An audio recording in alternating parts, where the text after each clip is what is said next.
been talking here in Davos about tariffs, geopolitical concerns, and what it means for the world. But one area where the impact is seen in a very sharp sense is trade. And to give us perspective on what really the geopolitical and tariff talk means for trade is Anil Mohta of DP World. I would describe this company as one of the world's largest logistics company, end-to-end supply management, basically the job of getting goods from one place to another. That's what they look at. Anil, thank you so much for joining us here at the NDTV studios. Thank you. Thank you for having me.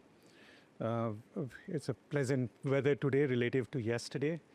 And there were a lot of concerns yesterday about what is going to be said about Greenland and what's the impact in terms of the global alliance. So I guess a lot of those concerns stay rested today. Let me talk about tariff, trade, global policies. What does that mean in terms of the global trade? If you look at the overall volume of trade, the volume of trade has never come down. You see a year-on-year increase in the global trade. Tariff has some impact in terms of people trying to see which is the best place to procure their goods.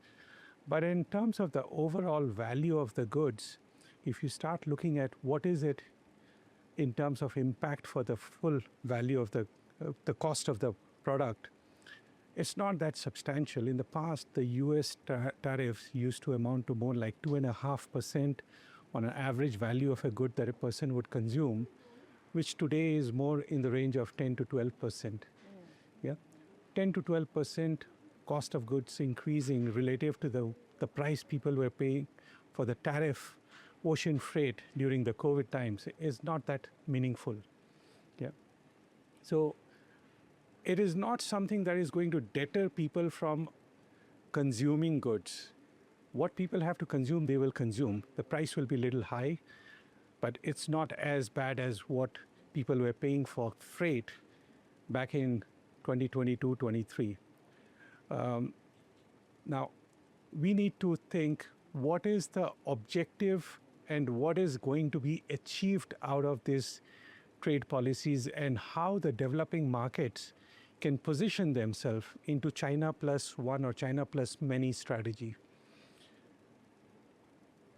The tariff has been introduced with the intention of creating trade balances with the countries, with the intention of promoting production within the home countries.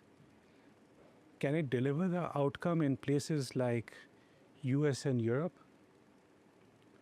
It's not just the labor cost that matters. It's more than the labor cost.